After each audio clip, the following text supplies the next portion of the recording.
Hello there everybody and welcome to this video. Today I will make a small lantern. Now I have wedged my clay and now I am starting to make a pinching pot just by using my thumb and the palm of my hand. Just a little bit of water. The technique is really easy. The thing you have to do is feel the clay between your hand and your thumb. That way you know how thick the clay is.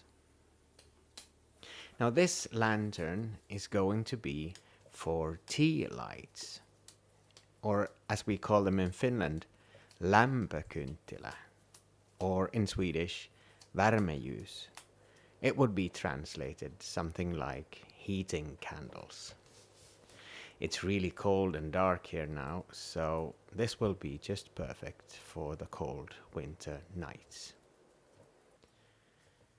I pinch out the pot and then I want to make a shape, more or less like an onion. As you probably noticed, I've speeded up the video a little bit, but when I'm happy with the shape, I cut the whole thing into two different pieces. I want to make the walls much thinner. And there's a lot of different tools that you can choose from. So I just choose the one that suits this project the best. You need something to scoop out the extra clay with. Take your time and always feel how thick the clay is between your hand and the tool. It might also be good to let the clay dry a little bit so that the shape stays the same. This clay is a stoneware clay, and I wanted a smooth clay so this one doesn't have that much grog in it. And it's also easier when you cut out the different pieces. Now the first piece is done. It's time for me to cut the other half. Same way. Stoneware is perfect for temperature changes. Of course I need to burn this in a kiln, and I can bisque fire it and then glaze it if I want, but I am just going to burn this without any glaze. It will just have a natural look.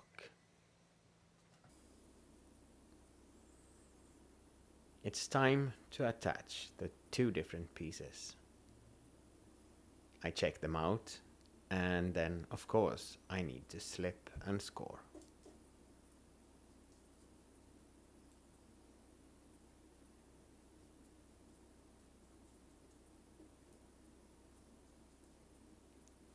After that, I just attach the different pieces. In my opinion, the best tools for smoothing out the surface is actually my fingers. You can of course use tools if you want to, but just a little bit of water and your fingers is perfect.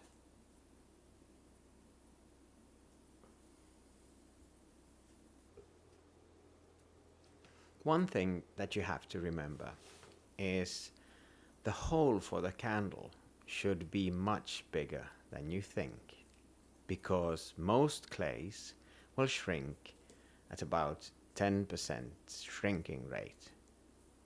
So remember that. Make the hole bigger than you think.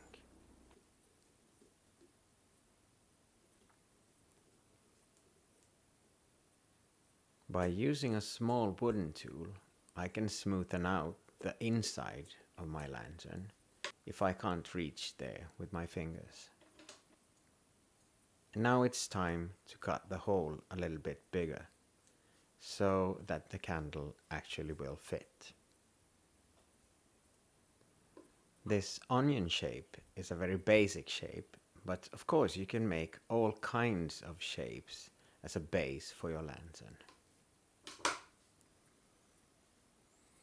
I also like to use just a plain needle when I want to cut something delicate, like this bottom. It's really easy and it gives a clean cut to your clay.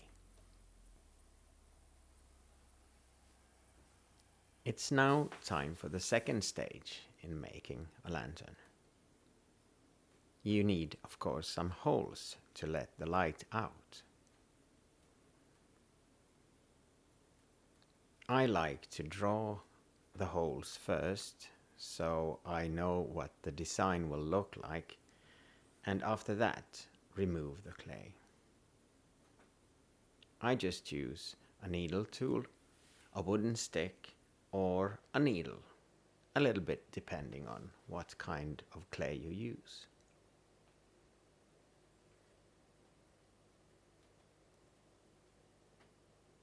I chose to use these teardrop shapes.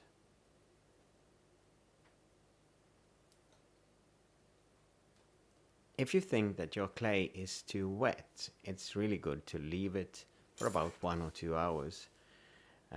But don't leave it too long, because then it might be hard to cut and it might also crack.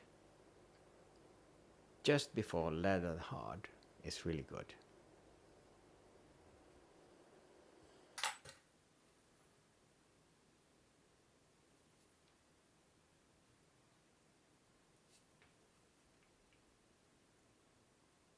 I now start removing the clay. Sometimes the cut will not be clean and you might need to use your fingers or a small tool or just your needle to get really nice shape on your holes.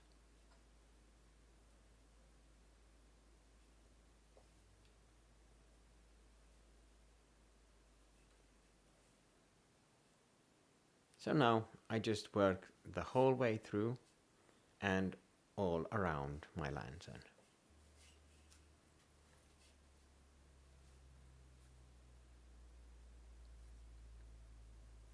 The thinner the walls you have, the drier the clay you should leave before you start cutting.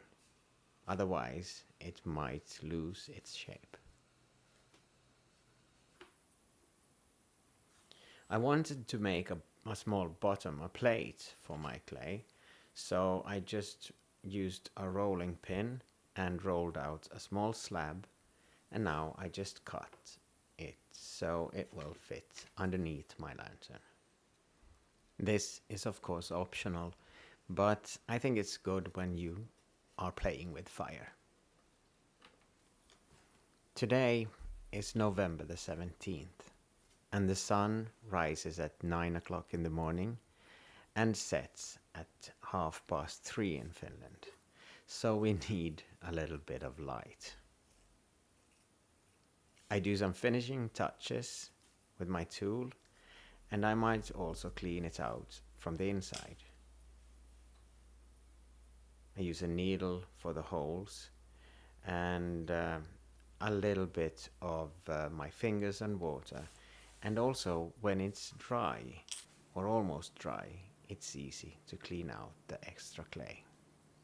These are now dry, and it's time to put them into the kiln. I didn't glaze them, and this is the final result. And I must say I'm really happy with them, and they give a great shine on the walls. So this is what they look like. I hope you enjoyed it, and maybe you got some inspiration to make your own. So thank you for watching.